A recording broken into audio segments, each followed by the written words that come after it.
Hi everyone, ఇంకొక designer frock stitching కోసం నేను తీసుకున్న మెటీరియల్ ఇది వచ్చేసి ట్విల్ నెట్. ఇది షైనింగ్ ఉంటుంది, చక్కగా నిలబడుతుంది, మనకి బాగుంటుంది ఫ్రాక్ల కోసం. ఇదైతే బాగా సూట్ అవుతుంది ఈ ఫ్రాకు. ఈ క్లాత్ ఇది మొత్తం 6 మీటర్స్ తీసుకున్నాను. శారీ పన్నా వస్తుంది, 6 మీటర్స్ తీసుకున్నాను మొత్తం. దీనికి 2 లైనింగ్స్ వేస్తున్నాను. ఒకటి కాటన్ లైనింగ్, ఇది 4 మీటర్స్ తీసుకున్నాను. సాటిన్ లైనింగ్ వచ్చేసి 5 మీటర్స్ తీసుకున్నాను. దీనిపైకి కోట్ వస్తుంది, కోట్ మోడల్లో కుడుతున్నాను అనమాట. ఇది కోట్ కోసం 1.5 మీటర్ తీసుకున్నాను. ఇది ఫుల్ వర్క్ వచ్చేసి చాలా బాగుంది అసలు. మొత్తం డిజైన్ వచ్చేసింది, దాని చుట్టూ వర్క్ వచ్చేసింది. ఈ రెండింటి కాంబినేషన్ అయితే నాకు చాలా బాగా నచ్చేసింది అసలు. మీకు ఎలా అనిపించిందో ఒక కామెంట్ అయితే పెట్టండి.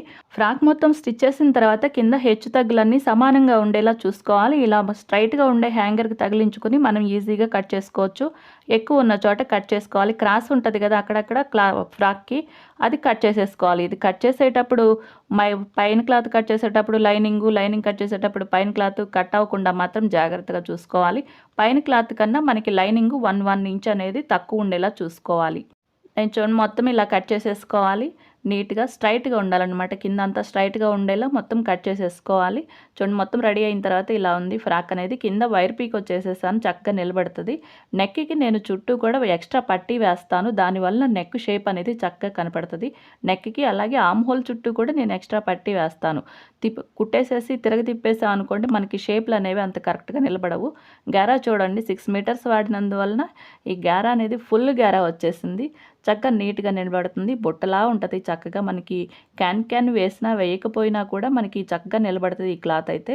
చూడండి పట్టీ వేయటం వల్ల ఈ నెక్ కానీ ఈ షోల్డర్ చుట్టూ కానీ చక్కగా నిలబడింది చూసారా. ఇలా వేరే పట్టీ వేసుకోవాలి, తిప్పి కుట్టేసేయకూడదు. చూడండి లైనింగ్ అనేది కరెక్ట్గా 1 ఇంచు తక్కువ ఉండాలి. ఇలా కట్ చేసుకుంటేనే మనకి ఫ్రాక్ అనేది చక్కగా ఉంటుంది, నీట్గా ఉంటుంది, ఎక్కువ తక్కువ కాకుండా. కోట్ వచ్చేసి చాలా బాగా కుదిరింది అసలు. నేను ఇంత బాగా వస్తుంది అనుకోలేదు. చూడండి కట్ వర్క్ అయితే నీట్గా వచ్చేసింది.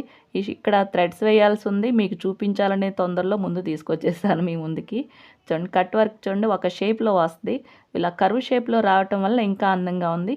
సైడ్ కింద వచ్చేసి కొంచెం లూజ్ ఉంటుంది పైకన్నా. మనకి కోట్ వచ్చేసి మనకి నడుము కన్నా కిందికి ఉంటుంది కాబట్టి కొంచెం లూజే ఉండాలి కింద.